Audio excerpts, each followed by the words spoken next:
ಏನೋ ಪಾನ್ ಪ್ರಿಯರಿಗೆ ಸರ್ಕಾರ ಶಾಕ್ ಕೊಟ್ಟಿದೆ. ಬಿತ್ತು ಟ್ಯಾಕ್ಸ್ ಮೇಲೆ ಟ್ಯಾಕ್ಸ್, ಅಡಿಕೆ ಬೆಳೆಗಾರರಿಗೂ ಆತಂಕ. ನಮಸ್ಕಾರ ಸ್ನೇಹಿತರೆ, ಪಾನ್ ಮಸಾಲ ಭಾರತದಲ್ಲಿ ಉಪ್ಪು ಸಕ್ಕರೆಯಷ್ಟೇ ಯಥೇಚ್ಛವಾಗಿ ಖರ್ಚಾಗೋ ಮತ್ತೊಂದು ಸರಕು. ಕೆಲವೊಬ್ಬರಿಗಂತೂ ರಕ್ತದ ಕಣಕಣದಲ್ಲೂ ಕೂಡ ಪಾನ್ನ ಕಣಗಳಿರ್ತವೆ, ಅಷ್ಟು ರಸವತ್ತಾಗಿ ಜಗಿತಾ ಇರ್ತಾರೆ. ಆದರೆ ಅಂತ ಪಾನ್ ಪ್ರಿಯರ ಬಾಯಿಗೆ ಸರ್ಕಾರ ಈಗ ಬರೆ ಹಾಕೋಕೆ ಮುಂದಾಗಿದೆ. ಪಾನ್ ಮೇಲೆ ಹೊಸ ಸೆಸ್ ಹಾಕ್ತಿದ್ದಾರೆ. ಆಲ್ರೆಡಿ 40% ಟ್ಯಾಕ್ಸ್ ಕಟ್ತಿರೋ ಪಿಚಕಾರಿಗಳಿಗೆ ಮತ್ತೆ ಎಕ್ಸ್ಟ್ರಾ ಸುಂಕ ಕಟ್ಟಿ ಅಂತ ಹೇಳಿದ್ದಾರೆ. ಇದ್ದಕ್ಕಿದ್ದಂತೆ ಇದನ್ನ ಯಾಕೆ ಮಾಡಕ್ ಹೊರಟಿದ್ದಾರೆ? ಪಾನ್ ಪ್ರಿಯರ ಬಾಯಿಗೆ ಯಾಕೆ ಕೈ ಹಾಕಕ್ ಹೊರಟಿದೆ ಸರ್ಕಾರ? ನಿಜವಾಗ್ಲೂ ಇದರ ಹಿಂದೆ ಜನರ ಆರೋಗ್ಯ ಕಾಪಾಡೋ ಉದ್ದೇಶ ಇದೆಯಾ ಅಥವಾ ಆರ್ಥಿಕ ಲೆಕ್ಕಾಚಾರ ಅಡಗಿದೆಯಾ? ಇದರಿಂದ ಪಾನ್ ಬಳಕೆ ಮಾಡೋರು ಕಮ್ಮಿ ಆಗಿಬಿಡ್ತಾರ? ಅಡಿಕೆ ಬೆಳೆಗಾರರ ಮೇಲಿದ್ರೆ ಇಂಪ್ಯಾಕ್ಟ್ ಏನು? ಬನ್ನಿ ಎಲ್ಲವನ್ನ ಈ ವರದಿಯಲ್ಲಿ ಕ್ವಿಕ್ ಆಗಿ ನೋಡ್ತಾ ಹೋಗೋಣ. ಹಾಗೆ ಸ್ನೇಹಿತರೆ, ಎಲ್ಲಾ ಮೆಂಬರ್ ಓನ್ಲಿ ವಿಡಿಯೋಸ್ ಅನ್ನ ನೀವು ಕೂಡ ನೋಡೋಕೆ ವಿಡಿಯೋ ಕೆಳಗಿರೋ ಜಾಯಿನ್ ಬಟನ್ ಮೂಲಕ ಮಸ್ತ್ ಮಗ ಪ್ರೀಮಿಯಂ ಮೆಂಬರ್ಶಿಪ್ಗೆ ನೀವು ಜಾಯಿನ್ ಆಗ್ಬೋದು. ಹಾಗೆ 7 ಸ್ಯಾಂಡ್ಸ್ ಟೂರಿಸಂನವರ ನೆಕ್ಸ್ಟ್ ಟ್ರಿಪ್ ಶಿರ್ಡಿ ಸಾಯಿಬಾಬಾ, ನಾಶಿಕ್, ತ್ರಯಂಬಕೇಶ್ವರ ಎಲ್ಲ ಹೋಗೋದಿರುತ್ತೆ. ಡೀಟೇಲ್ಸ್ ಇಲ್ಲಿದೆ, ಸ್ಕ್ರೀನ್ ಶಾಟ್ ತಗೊಳ್ಳಿ, ಆಸಕ್ತರು ಕಾಲ್ ಮಾಡಿ. ಟ್ಯಾಕ್ಸ್ ಮೇಲೆ ಟ್ಯಾಕ್ಸ್, ಸರ್ಕಾರದಿಂದ ಹೊಸ ಮಸೂದೆ. ಇದಕ್ಕೋಸ್ಕರ ಪ್ರತ್ಯೇಕ ಮಸೂದೆನೆ ತಗೊಂಡ್ಬಂದಿದ್ದಾರೆ. ಹಣಕಾಸು ಮಂತ್ರಿ ನಿರ್ಮಲಾ ಸೀತಾರಾಮನ್ ಚಳಿಗಾಲದ ಅಧಿವೇಶನದ ಮೊದಲ ದಿನ 2 ಬಿಲ್ಗಳನ್ನ ಮಂಡಿಸಿದ್ರು. ಅದರಲ್ಲಿ ಮೊದಲನೇದು ಕೇಂದ್ರ ಅಬಕಾರಿ ತಿದ್ದುಪಡಿ ಮಸೂದೆ, ಎರಡನೇದು ಹೆಲ್ತ್ ಸೆಕ್ಯೂರಿಟಿ ಸೆಸ್ ಮತ್ತು ನ್ಯಾಷನಲ್ ಸೆಕ್ಯೂರಿಟಿ ಸೆಸ್ ಮಸೂದೆ.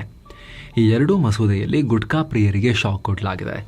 ಮೊದಲೆಲ್ಲ ಪಾನ್ ಮಸಾಲ ಮಾರಾಟದ ಆಧಾರದಲ್ಲಿ ಸೆಸ್ ಇರ್ತಾ ಇತ್ತು, ಆದ್ರೀಗ ಮಾರಾಟದ ಬದಲು ಉತ್ಪಾದನಾ ಆಧಾರದಲ್ಲಿ ಸೆಸ್ ಹಾಕ್ತಾರೆ. ಪಾನ್ ಮಸಾಲ ತಯಾರಕರು ತಮ್ಮ ಪ್ರೊಡಕ್ಷನ್ ಕೆಪಾಸಿಟಿಗೆ ಅನುಸಾರವಾಗಿ ಸೆಸ್ ಕಟ್ಟಬೇಕಾಗತ್ತೆ.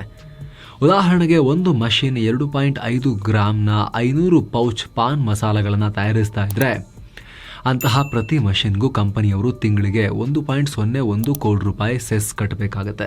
ಆ ಮಷಿನ್ ಪೌಚ್ ತಯಾರಿಸೋ ವೇಗ, ಸಾಮರ್ಥ್ಯ ಹೆಚ್ಚಾದಂತೆ ಸೆಸ್ ಕೂಡ ಏರಿಕೆಯಾಗ್ತಾ ಹೋಗುತ್ತೆ.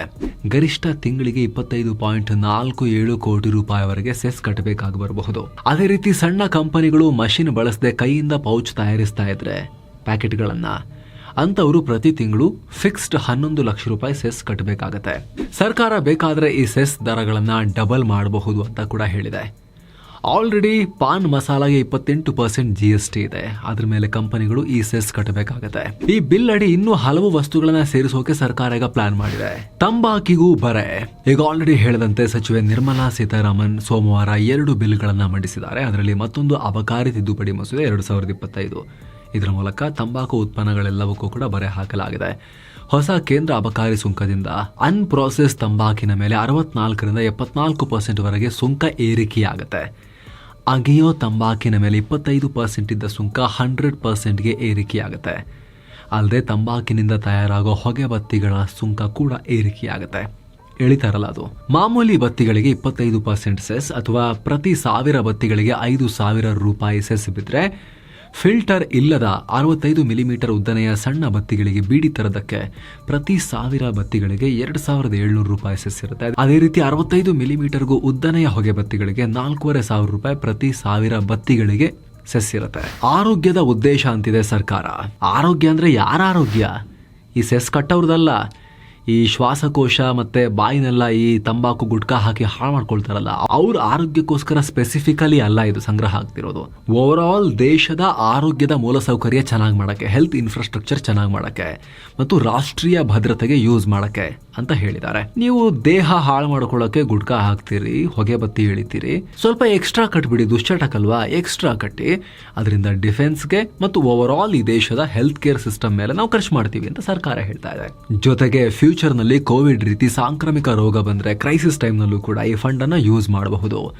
ರಾಷ್ಟ್ರೀಯ ಭದ್ರತೆ ಕಡೆಗೆ ವಿಚಾರಕ್ಕೆ ಬಂದ್ರೆ, ಯಾವ್ದಾದ್ರು ಸಂಘರ್ಷ ಅಥವಾ ಯುದ್ಧ ಮಾಡೋ ಪರಿಸ್ಥಿತಿ ಬಂದ್ರೆ ಈ ಹಣವನ್ನ ಎಮರ್ಜೆನ್ಸಿ ಫಂಡ್ ಆಗಿ ಯೂಸ್ ಮಾಡಬಹುದು. ಹಾಗೆ ಹೆಚ್ಚಿನ ಸೆಸ್ ಹಾಗೂ ಟ್ಯಾಕ್ಸ್ ವಿಧಿಸೋದ್ರಿಂದ ಜನ ಗುಟ್ಕಾ, ತಂಬಾಕು ಸೇವನೆಯನ್ನ ಸ್ಲೋಲಿ ಕಮ್ಮಿ ಮಾಡ್ತಾ ಬರೋ ಚಾನ್ಸಸ್ ಕೂಡ ಇರುತ್ತೆ ಅಂತ ಸರ್ಕಾರ ಹೇಳ್ತಾ ಇದೆ. ಸೆಸ್ ಹಿಂದಿದೆ GST ಲೆಕ್ಕಾಚಾರ. ಸ್ನೇಹಿತರೆ, GST ಕಮ್ಮಿ ಮಾಡಿರೋದ್ರಿಂದ ಅಲ್ಲಿ ಸ್ವಲ್ಪ ಈಗ ಕಮ್ಮಿ ಆಗುತ್ತಲ್ಲ ಆದಾಯ, ಅದನ್ನ ಸರಿದೂಗಿಸ್ಬೇಕು. 2026 ಮಾರ್ಚ್ ವೇಳೆಗೆ ತಂಬಾಕಿನ ಮೇಲಿನ GST ಕಾಂಪನ್ಸೇಷನ್ ಸೆಸ್ ಮುಕ್ತಾಯ ಆಗುತ್ತೆ. ಸೆಸ್ ಅಂದ್ರೆ ತೆರಿಗೆ ಮೇಲಿನ ಎಕ್ಸ್ಟ್ರಾ ಶುಲ್ಕ ಅಂತ ಅರ್ಥ, ಅಥವಾ ತೆರಿಗೆ ಮೇಲಿನ ಕಿರು ತೆರಿಗೆ ಅಂತ ಅನ್ಕೊಳ್ಳಿ. ಪರ್ಟಿಕ್ಯುಲರ್ ಉದ್ದೇಶಕ್ಕೆ ಹಾಕ್ತಾರೆ ಇದನ್ನ. Swachh Bharat cess, health cess, national security cess ಅಂತ ಪರ್ಟಿಕ್ಯುಲರ್ ಉದ್ದೇಶಕ್ಕೆ ಹಾಕಿ ಕಲೆಕ್ಟ್ ಮಾಡಿ ಆ ಉದ್ದೇಶಕ್ಕೆ ಅದನ್ನ ಬಳಸಲಾಗುತ್ತೆ. ಓವರ್ ಆಲ್ ಬೊಕ್ಕಸಕ್ಕೆ ಹೋಗಿಬಿಟ್ಟು ಎಲ್ಲ ಮರ್ಜಾಗಲ್ಲ ಅದು ಬಜೆಟ್ ಒಳಗಡೆ. 2017ರಲ್ಲಿ ಕೇಂದ್ರ ಸರ್ಕಾರ GST ಜಾರಿಗೆ ತಂದಿತ್ತು. ಆಗ ಇದರಿಂದ ಒಂದಷ್ಟು ರಾಜ್ಯಗಳಿಗೆ ಬರ್ತಾ ಇದ್ದ ಟ್ಯಾಕ್ಸ್ ಆದಾಯಕ್ಕೆ ಹೊಡೆತ ಬಿದ್ದಿತ್ತು. ಆ ನಷ್ಟ ಸರಿದೂಗಿಸೋಕೆ ಸರ್ಕಾರ ಕೆಲ ಲಕ್ಸುರಿ ಮತ್ತು ಸಿನ್ ಗೂಡ್ಸ್ ಮೇಲೆ ಕಾಂಪನ್ಸೇಷನ್ ಸೆಸ್ ಹಾಕಿತ್ತು. ಇದರಿಂದ ಬಂದ ಆದಾಯವನ್ನ ರಾಜ್ಯಗಳಿಗೆ ಕೊಡ್ತಾ ಇತ್ತು. 2022ಕ್ಕೆ ಕಾಂಪನ್ಸೇಷನ್ ಅವಧಿ ಮುಗಿದಿತ್ತು. ಆದರೆ ರಾಜ್ಯಗಳ ಬೊಕ್ಕಸ ಇನ್ನೂ ಸರಿ ಹೋಗದ ಕಾರಣ 2026ರವರೆಗೆ ವಿಸ್ತರಿಸಲಾಗಿತ್ತು. ನೆಕ್ಸ್ಟ್ ಮಾರ್ಚ್ನಲ್ಲಿ ಆ ಡೆಡ್ಲೈನ್ ಮುಗಿಯುತ್ತೆ. ಆವಾಗ ಸೆಸ್ ತೆಗಿಬೇಕಾಗತ್ತೆ. ಈಗೇನೋ ರಾಜ್ಯಗಳ ಆದಾಯ ನಷ್ಟ ಒಂದ್ ಮಟ್ಟಿಗೆ ಸರಿದೂಗಿದೆ. ಆದರೆ ಇತ್ತೀಚಿನ GST ಸುಧಾರಣೆಯಿಂದ ಓವರಾಲ್ ಆದಾಯಕ್ಕೆ ಮತ್ತೆ ಹೊಡೆತ ಬೀಳುತ್ತಲ್ವಾ, ಕಮ್ಮಿ ಮಾಡಿರೋದ್ರಿಂದ ಸುಮಾರು 48ರಿಂದ 50 ಸಾವಿರ ಕೋಟಿ ರೂಪಾಯಿ ಕಮ್ಮಿ ಆಗುತ್ತಲ್ವಾ. ಹೀಗಾಗಿ ಅದನ್ನು ಮ್ಯಾನೇಜ್ ಮಾಡೋಕೆ ಸರ್ಕಾರ ಈ ಪಾಪದ ವಸ್ತುಗಳ ಮೇಲೆ, ಈ ಪಿಚಕಾರಿಗಳ ಮೇಲೆ ಮತ್ತು ಹೊಗೆ ಚಿಲುಮೆಗಳ ಮೇಲೆ ತೆರಿಗೆ ಹಾಕೋಕೆ ಮುಂದಾಗಿದೆ. ಸಿನ್ ಗೂಡ್ಸ್ ಮೇಲೆ ಸರ್ಕಾರಕ್ಕೆ ಮೋಹ. ಸ್ನೇಹಿತರೆ, ವಿಶ್ವದಲ್ಲೇ ಭಾರತ ತಂಬಾಕು ಬೆಳೆಯೋದ್ರಲ್ಲಿ 2ನೇ ಸ್ಥಾನ ಹೊಂದಿದೆ. ಅಂದರೆ ವಿಶ್ವದಲ್ಲಿ ಬೆಳೆಯೋ ಒಟ್ಟು ತಂಬಾಕಲ್ಲಿ ಭಾರತ 10% ಬೆಳೆಯುತ್ತೆ. ದೇಶದಲ್ಲಿ ಒಟ್ಟು 4.5 ಲಕ್ಷ ಹೆಕ್ಟೇರ್ ಜಾಗದಲ್ಲಿ ತಂಬಾಕು ಬೆಳೆಯಲಾಗುತ್ತೆ. ತಂಬಾಕು ಬೆಳೆ ಮೇಲೆ ದೇಶದ 4.6 ಕೋಟಿ ಜನ ಡಿಪೆಂಡ್ ಆಗಿದ್ದಾರೆ. ಸರ್ಕಾರ ತಂಬಾಕು ಉತ್ಪನ್ನದ ಮೇಲೆ ಸೆಸ್, ಟ್ಯಾಕ್ಸ್ ಎಲ್ಲ ಹಾಕಿ ಬರೋಬ್ಬರಿ 72 ಸಾವಿರ ಕೋಟಿ ರೂಪಾಯಿ ಗಳಿಸುತ್ತೆ. ಅಂದರೆ 1 ವರ್ಷದ ತಂಬಾಕಿನ ಮೇಲೆ ಗಳಿಕೆ ಮಾಡೋ ಒಟ್ಟು ಟ್ಯಾಕ್ಸ್ನಲ್ಲಿ ಇಸ್ರೋಗೆ 5 ವರ್ಷದ ಬಜೆಟ್ ಮಾಡಬಹುದು. ಅಷ್ಟು ದೊಡ್ಡ ಮಟ್ಟದಲ್ಲಿ ಸರ್ಕಾರ ಈ ತಂಬಾಕಿನ ಮೇಲೆ ಲಾಭವನ್ನು ಪಡೆಯುತ್ತೆ. ಇನ್ನು ಭಾರತದಲ್ಲಿ ಅಡಿಕೆಯನ್ನು ಕೂಡ ಹೆಚ್ಚಾಗಿ ಬೆಳೆಯಲಾಗುತ್ತೆ. ನಮ್ಮ ದೇಶ ಅಡಿಕೆ ಬೆಳೆಯೋದ್ರಲ್ಲಿ 3ನೇ ಸ್ಥಾನದಲ್ಲಿದೆ. ಸರಿಸುಮಾರು 70 ಲಕ್ಷ ರೈತರ ಜೀವನ ಅಡಿಕೆ ಮೇಲೆ ಡಿಪೆಂಡ್ ಆಗಿದೆ. ಅಡಿಕೆಯಿಂದ ತಯಾರಾಗೋ ಪಾನ್ ಮಸಾಲ ಮತ್ತು ಇತರ ಉತ್ಪನ್ನದ ಒಟ್ಟು ಮಾರ್ಕೆಟ್ ವ್ಯಾಲ್ಯೂ 42 ಸಾವಿರ ಕೋಟಿ ಇದೆ. ಈ ಉತ್ಪನ್ನಗಳ ಮೇಲೆ ಟ್ಯಾಕ್ಸ್ ಹಾಕಿ ಸರ್ಕಾರ 12 ಸಾವಿರ ಕೋಟಿ ರೂಪಾಯಿ ದುಡ್ಡು ಮಾಡುತ್ತೆ. ಇದು ಲಾಭದ ಲೆಕ್ಕಾಚಾರ. ನಷ್ಟ ಕೂಡ ಆಗುತ್ತೆ. ಅದು ಹೇಗೆ ಅಂದರೆ, ಪಾನ್ ಮಸಾಲ ಹಾಗೂ ಗುಡ್ಕಾ ತಿಂದು ಸಿಕ್ಕಲ್ಲಿ ಪೇಂಟ್ ಗೋಡೆ ಮೇಲೆ ಚಿತ್ರ ಬಿಡಿಸ್ತಾರಲ್ಲ, ಗಲೀಜ್ ಮಾಡ್ತಾರಲ್ಲ. ಒಂದು ಸಣ್ಣ ಎಕ್ಸಾಂಪಲ್ ಅಂದರೆ, ಭಾರತೀಯ ರೈಲ್ವೆ ಪ್ರತಿ ವರ್ಷ ನಿಲ್ದಾಣಗಳನ್ನ ಕ್ಲೀನ್ ಆಗಿಡೋಕೆ, ಗುಡ್ಕಾ ಉದ್ದಿದ್ದನ್ನ ಕ್ಲೀನ್ ಮಾಡಿಸೋಕೆ, ಕಲೆ ತೆಗಿಲಿಕ್ಕೆ 1200 ಕೋಟಿ ರೂಪಾಯಿ ಖರ್ಚು ಮಾಡುತ್ತೆ. ಈ ಹಣದಲ್ಲಿ ರೈಲ್ವೆ ಇಲಾಖೆ ಪ್ರತಿ ವರ್ಷ 10 ಹೊಸ ವಂದೇ ಭಾರತ್ ಟ್ರೈನ್ ಖರೀದಿ ಮಾಡ್ಬೋದು. ಅಷ್ಟು ಈ ಪಿಚಕಾರಿಗಳದ್ದು ಕ್ಲೀನ್ ಮಾಡೋಕ್ಕೇನೆ ದುಡ್ಡು ಖರ್ಚಾಗ್ತಾ ಇದೆ. ಉಳಿದಂತೆ ದೇಶ ತುಂಬ ಎಷ್ಟು ಬಸ್ ಸ್ಟ್ಯಾಂಡ್ ಇದಾವೆ, ಎಷ್ಟು ಮೆಟ್ರೋ ಸ್ಟೇಷನ್ಸ್ ಇದಾವೆ, ಅವುಗಳನ್ನ ಕ್ಲೀನ್ ಮಾಡೋಕೆ ಸರ್ಕಾರ ಎಷ್ಟು ಖರ್ಚು ಮಾಡಬಹುದು, ನೀವೇ ಯೋಚನೆ ಮಾಡಿ. ಸರ್ಕಾರದ ಪ್ಲಾನ್ ಕೆಲಸ ಮಾಡುತ್ತಾ?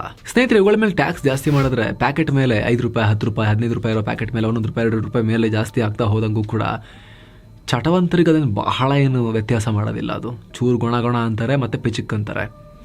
ಚಟ ಇಲ್ಲದೆ ಜೀವನ ನಡೆಯೋದೇ ಇಲ್ಲ ಅಂತ ಹೇಳಿ ಅವ್ರ ರೀತಿ ಬಿಹೇವ್ ಮಾಡ್ತಾರೆ.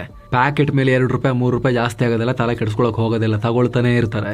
ಅದು ಆಗಿ ಲಾಸ್ಟಿಗೆ ಓವರ್ ಲಾಸ್ಟ್ ಟ್ಯಾಕ್ಸ್ ರೈಸ್ಗಿಂತ 5-6 ವರ್ಷ ಬಿಟ್ಟ ಮೇಲೆ ಎಷ್ಟಾಗಿದೆ ನೋಡಿದ್ರೆ ಡಬಲೇ ಆಗಿರ್ಲೇಬೇಕಾದ್ರೆ ತಗೊಳ್ತಾನೆ ಇರ್ತಾರೆ. ಜೊತೆಗೆ ಸ್ನೇಹಿತರೆ, ಸರ್ಕಾರದ ಪ್ಲಾನ್ ನಿಂದಾನೋ ಅಥವಾ ಏನಿದು ಗಲೀಜು, ಏನಿದು ಸ್ಮೆಲ್ಲು, ಸಿಗರೇಟು, ಧೂಮಪಾನ ಸ್ಮೆಲ್ಲು, ಗಲೀಜಪ್ಪ, ಏನಿದು ಪಿಚಕಾರಿಗಳು, ಗಲೀಜಪ್ಪ ಇವರು ಹಾಕೊಂಡು ಅಗಿತಾ ಇರ್ತಾರೆ, ಪಿಚ ಅಂತೇಳಿ ಅನ್ನೋ ಒಂಥರ ನೋಡ್ತಾರಲ್ಲ ಜನ ಅವ್ರನ್ನ. ಅದರಿಂದಾನೋ ಅಥವಾ ಆರೋಗ್ಯದ ಮೇಲಿನ ಅವೇರ್ನೆಸ್ ಬಂದಿರೋದ್ರಿಂದಾನೋ ಒಟ್ಟಿನಲ್ಲಿ ಸ್ವಲ್ಪ ಕಮ್ಮಿ ಆಗ್ತಾ ಬಂದಿದೆ. ಗ್ಲೋಬಲ್ ಅಡಲ್ಟ್ ಟೊಬ್ಯಾಕೋ ಸರ್ವೆ ಪ್ರಕಾರ ಈ ಸಂಖ್ಯೆ 2009-10ರಲ್ಲಿ 34.6% ಇತ್ತು. ಆದರೆ 2022 ಬರುವಾಗ ದೇಶದ 28.6% ಜನ ಈ ಚಟವಂತರಾಗಿದ್ರು. 34% ಇಂದ 28% ಇಳಿದಿತ್ತು. 6% ಡೌನ್ ಆಗಿತ್ತು. ಪಾಪ್ಯುಲೇಷನ್ ರೈಸ್ ಆದ್ರೂ ಕೂಡ ಇದ್ರ ಪ್ರಮಾಣ ಇಲ್ಲಿ ಕಮ್ಮಿ ಆಗಿತ್ತು. ಅದರಲ್ಲಿ 21% ಜನ ಪಿಚಕಾರಿಗಳೇ ಜಾಸ್ತಿ ಇದ್ರು. ಸ್ಮೋಕ್ ಲೆಸ್ ತಂಬಾಕನ್ನು ಬಳಸೋರು, ಗುಡ್ಕಾ, ಪಾನ್ ಮಸಾಲ, ಖೈನಿ ಇವುಗಳನ್ನ ಬಳಸೋರು.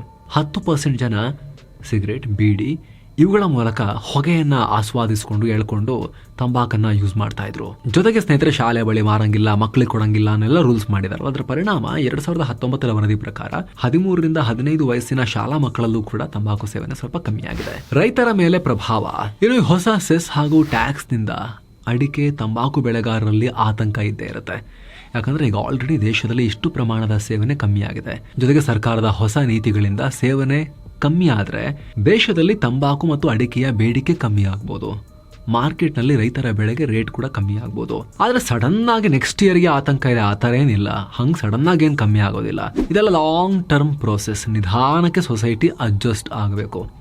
ಜೊತೆಗೆ ಸ್ನೇಹಿತರೆ, ಅಡಿಕೆಯನ್ನ ಕೇವಲ ಗುಡ್ಕಾ ಮಾತ್ರ ಅಲ್ಲ, ಪೇಂಟ್ ಇಂಡಸ್ಟ್ರಿಯಲ್ಲೂ ಕೂಡ ಬಹಳ ಯೂಸ್ ಮಾಡ್ತಾರೆ. ಹಾಗಾಗಿ ಈ ಕ್ಷಣಕ್ಕೆ ಅಡಿಕೆ ಬೆಳೆಗಾರರೆಲ್ಲ ಆತಂಕ ಪಡೋ ಪರಿಸ್ಥಿತಿ ಇಲ್ಲ. ಇದಕ್ಕೆ ಸಂಬಂಧಪಟ್ಟಂತೆ ನಿಮ್ಮ ಒಪಿನಿಯನ್ ಏನು ಕಾಮೆಂಟ್ ಮಾಡಿ ತಿಳಿಸಿ. Thank you so much. ಮತ್ತೆ ಭೇಟಿ ಆಗ್ತಿರೋಣ. ಆಗಲೇ ಹೇಳಿದ ಮಸ್ಮಗ ಪ್ರೀಮಿಯಂ ಮೆಂಬರ್ಶಿಪ್ ಅನ್ನ ಆಸಕ್ತ ವೀಕ್ಷಕರು ವಿಡಿಯೋ ಕೆಳಗಿರೋ ಜಾಯಿನ್ ಬಟನ್ ಮೂಲಕ ಸೇರಬಹುದು. ಆನಂತರ ಎಲ್ಲ ಮೆಂಬರ್ ಓನ್ಲಿ ವಿಡಿಯೋಸ್ ಅನ್ನು ನೀವು ಕೂಡ ನೋಡೋಕೆ ಆಕ್ಸೆಸ್ ಪಡಿಬಹುದು. ಮತ್ತೆ ಭೇಟಿ ಆಗ್ತಿರೋಣ. ನಮಸ್ತೆ.